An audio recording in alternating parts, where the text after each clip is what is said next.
네, 앞서 듣고 오신 조정식 국회의장의 발언. 대통령 연임 개헌이 현직 대통령에게도 적용이 되는 거냐 거센 논란을 낳았습니다. 이에 발언 당사자인 의장 본인도 현직 대통령 연임은 개헌 논의 대상이 아니다 수습에 나섰고 청와대까지 나서서 헌법상 현직 대통령의 연임 개헌은 현실적으로 불가능하다고 선을 그었습니다.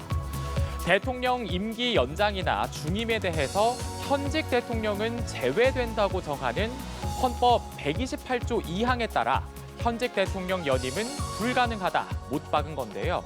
하지만 파장은 쉽사리 가라앉지 않고 있습니다. 조 의장, 이재명 대통령의 정무특보를 지낸 이력이 있죠. 국민의힘은 이걸 거론하면서 권력 연장을 위한 개헌 아니냐 맹공을 퍼부었는데요. 특히 이번 논란은 가뜩이나 지지부진한 개헌 협상에 큰 부담이 될 걸로 보입니다. 대통령 4년 연임제와 지방분권 강화 같은 개헌 필요성에는 어느 정도 공감대가 있지만 이 세부 방향을 둘러싼 여야의 이견은 여전한 상황이지요.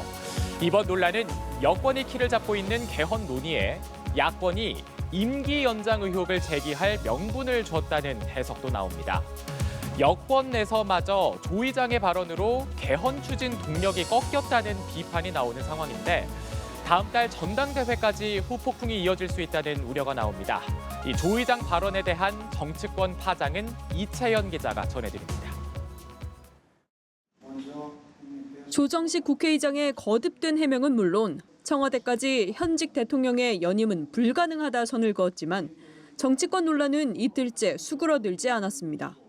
국민의힘은 국회의장이 권력 연장 논란을 자초했다며 이재명 대통령이 직접 명확한 입장을 밝히라고 목소리를 높였습니다. 장동혁 대표는 이 대통령의 재판 재개 때문에 연임 빌드업을 하는 거라며 날을 세웠습니다. 이재명 대통령 멈춰놓은 재판이 5개 아닙니까? 결국 국민의 단죄를 피하기 위해 이재명 대통령 연임의 빌드업을 하고 있는 것입니다. 법여권과 보수야권도 조 의장을 향한 비판에 가세했습니다. 조국 혁신당은 국회 운영에 구심이 돼야 할 의장이 국민을 상대로 간을 봐선 곤란하다. 개혁신당은 국민은 먹고 사는 문제로 힘든데 권력 연장부터 떠올리는 것은 뻔뻔하다 지적했습니다. 무소속 한동훈 의원은 이 대통령이 독재명이 되려 한다며 이 정권이 빨리 끝날 수도 있겠다고 주장했습니다. 민주당은 야당의 주장에 억지라고 선을 그었습니다. 대통령 연임을 하려고 하는 걸 거의 기정사실로 해서 정치적 총 공세를 피우고 있는데 막무가내식 억지 주장에 불과하고요. 즉각 중단해 주시기를. 한 직무대행은 또 대통령 임기 관련 개헌은 현직 대통령에게 적용되지 않는다는 헌법 128조 2항은 존중돼야 하고 대통령은 연임의 대상이 아니라는 입장을 의장도 명확히 표했다고 강조했습니다.